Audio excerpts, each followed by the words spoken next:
네, EBS 현대시 2번입니다. 2번에서는 박목월 시인의 윤사월이라는 시와 윤동주 시인의 자화상이라는 시인데요.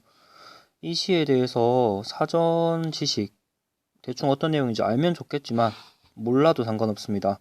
왜냐하면 우리에게는요, 3번 문제가 있으니까요. 지난 시간에도 이야기했지만 모의고사나 수능과 같은 문제에서는요, 대충 이 시가 혹은 이 소설이 어떤 작품인지를 이야기해주는 부분이 웬만하면 다 있어요. 읽어보겠습니다. 윤동주에게 시쓰기는 부끄러움에 대한 고백이다. 그랬군요. 부끄러움은 자기 삶에 대한 부정적 인식인데 시대가 그에게 부끄러움을 느끼게 했다. 윤동주의 부끄러움은 일제강점기라는 시대에 적극적으로 저항하지 못한 나약한 지식인이라는 데서 비롯되었다. 다른 사람들은 총검수를 익히고 혹은 여러 방면으로 만세운동을 한다든지 적극적으로 독립을 위해서 애쓰고 있고 싸우고 있는데 나는 지금 학비 꼬박꼬박 내면서 학생이지 않느냐, 무엇 하나 부조리한 사회에 저항하지 못하고 있지 않은가라는 부끄러움이라 볼 수 있겠죠. 현실에 저항하고 뭔가 정의를 세워야 한다는 지식인인데도 그렇지만 그런 소명에 따라 행동하지 못한 채 평온한 삶을 살고 있는 부끄러움이겠죠. 요즘 말로 인지 부조화라고 볼 수 있겠네요. 알고 있는 것과 내가 지금 처한 현실이 굉장히 다른 거죠. 윤동주는 시를 통해서 이를 고백하고 부끄러움을 극복하기 위해서 글에서나마 이 시에서나마 자신과 대면하여 치열한 내적 갈등을 통해 삶을 성찰하는 과정을 보여주고 있다는 내용입니다. 네, 1번 보도록 하겠습니다. 일단 나시가 어떤 시인지는 알겠고 바로 문제로 들어가죠. 홀로 우물을 찾아간다는 것은 자신의 삶과 대명하여 삶을 성찰하려는 시인의 태도, 네, 삶을 성찰하려는 시인의 태도라는 이야기를 찾을 수가 있죠. 두 번째입니다. 사나이가 있는 우물 속은 부조리한 시대 현실과 대비되는 평온한 풍경을 담고 있는 것이겠군. 네, 우물이라는 것은 알다시피 바람이 불든 비가 오든 잔잔하죠, 늘. 그러니까 자기가 살고 있는 부조리한 평온한 삶에 대한 이야기가 맞을 수도 있겠네요. 3번입니다. 돌아갑니다. 들여다보니 왔다가 다시 돌아가요. 그리고 왔다가 다시 또 도로 갑니다. 등을 통해 시인이 느꼈던 내적인 갈등, 갈까 말까에 대해서 아직까지 완전히 결정을 하지 못한 시인의 내적 갈등을 보여주고 있다고 볼 수가 있겠네요. 4번입니다. 가엾어, 그리워 등의 표현을 통해 시인이 부조리한 현실에 처한 자신에게 느끼는 감정을 나타내고 있군. 네, 요게 조금 알쏭달쏭하긴 한데 세모해 두겠습니다. 스스로에게 가엾다, 그리워라고 이야기를 한다는 이야기예요. 이 보기의 설명에 따르면은 시인이 부조리한 시대 현실에 처한 자신에게 이러지도 못하고 저러지도 못한 자신의 모습을 가여워한다, 그리워한다 는 걸 느낄 수 있겠죠? 세모를 두고요. 5번입니다. 추억처럼의 표현을 통해 자신의 과거 모습을 긍정함으로써 식민지 지식인으로서 소명을 다하고자 함을 알 수 있겠군. 소명에 따라 행동하지 못하고 있다라고 이야기를 하고 있죠. 소명을 다하고자 한다면 부끄러움을 느낄 이유가 없잖아요. 네, 4번도 알쏭달쏭하지만 너무 적절하지 않은 5번이 있기 때문에 5번으로 표시를 하시면 되겠습니다. 네, 그럼 이제 1번, 2번 문제를 풀기 위해서 시를 간단하게 보도록 할게요. 네, 시를 다 읽어도 좋지만요. 우리는 문제를 보고 시를 보도록 하겠습니다.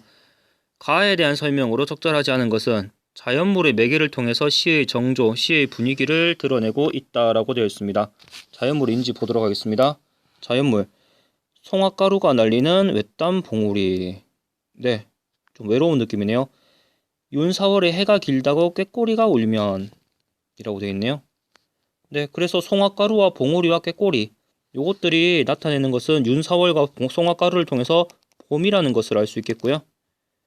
그리고 외딴 봉우리를 통해서는 외로움, 그리고 꾀꼬리를 통해서는 봄의 아름다움 정도 되겠죠. 봄의 풍경, 봄의 분위기 이 정도가 되겠습니다. 네, 이것들로 봤을 때 자연물의 매개로 시의 정조를 드러내고 있다는 것은 그럭저럭 맞는 말이라 볼 수 있겠네요. 2번입니다. 색채 대비를 통해서 시적 화자의 정서를 표현하고 있다. 예를 들면은 검은색, 빨간색이라든지 혹은 노란색, 뭐 빨간색이라든지 이런 식으로 색채가 대비되어서 정서를 표현하고 있는지 보겠습니다. 근데 가시 어디를 봐도 색채에 대해서 다루고 있는 건 없어요. 굳이 끌어내자면 송화가루가 노란색이니까 뭐 노란색이라고 볼 수도 있겠지만 그것과 대비되는 것은 아무것도 없죠. 그래서 적절하지 않은 것은 색채 대비라는 이야기를 하고 있는 2번이 되겠네요. 원경, 멀리에서 가까이로 시선 이동을 통해서 시상을 전개하고 있다.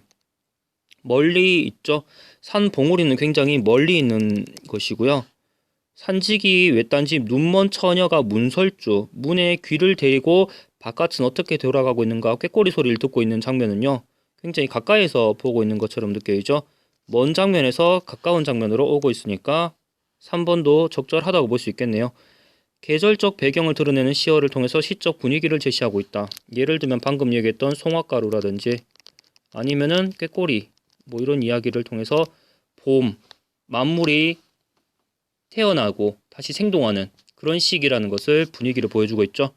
5번입니다. 유사한 글자수, 유사한 음절수. 음절수는 그냥 간단하게 글자수라고 하겠습니다. 반복을 통해서 시의 리듬감을 부여하고 있다. 그러면은 행마다 글자수를 헤아려 볼게요. 송화가루 날리는 7글자, 외딴봉우리 5글자, 윤사월 해 길다 6글자, 꾀꼬리 울면 5글자, 산지기 외딴집 6글자, 눈먼 처녀사 5글자, 7글자, 5글자. 유사한 음절수를 통해서 리듬감을 형성하고 있다.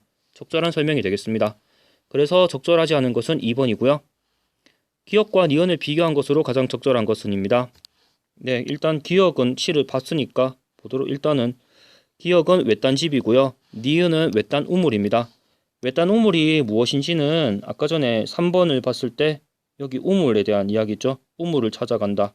그리고 우물.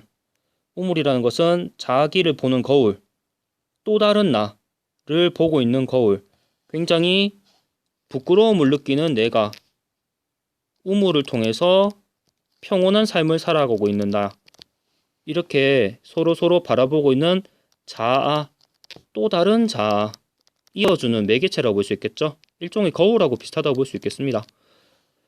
기역은요, 눈먼 처녀가 니은은 시적 화자가 지향하는 이상적인 공간이다. 글쎄요, 눈먼 처녀가 지향하는 공간은요, 문설주에 귀를 왜 대고 있겠어요? 밖에 나오고 싶으니까 대고 있을 거잖아요. 그러니까 외딴 집은요, 눈먼 처녀가 그렇게 동경하는 곳은 아니죠. 실제 있는 곳이고, 굳이 따지자면요, 꾀꼬리가 있는 야외를 동경하는 곳이겠죠. 니은도 마찬가지고요. 기역은 눈먼 처녀가, 니은은 시적 화자가 자연 친화적인 삶을 추구하는 공간이다. 네, 터무니없는 이야기죠. 기역은 눈먼 처녀가 세계와 분리된 공간. 여기까지는 맞는 것 같습니다. 니은은 시적 화자가 세계와 합일된 공간이다. 그럴 리가 있습니까? 합일된 공간이 아니라 매개체, 들여다보는 공간이고 차원을 이동하는 문 정도라고 볼 수 있겠네요. 기역은 눈먼 처녀가 타인과 소통하는 공간. 그럴 리가요. 외딴 집인데. 기역은 눈먼 처녀가 외부 세계를 동경하는 공간이고 니은은 시적 화자가 내면 세계를 응시하는 공간이다. 그래서 5번이 적절하다고 볼 수가 있습니다. 외부 세계를 외딴 집에서 바깥은 어떻게 돌아가는가 귀를 기울이면서 꾀꼬리 소리를 듣고 있고요. 니은은 우물은 시적 화자가 내면의 세계, 내 속에 있는 나를 들여다보는 공간이라고 볼 수 있겠죠. 그래서 정답은 5번이 되겠습니다.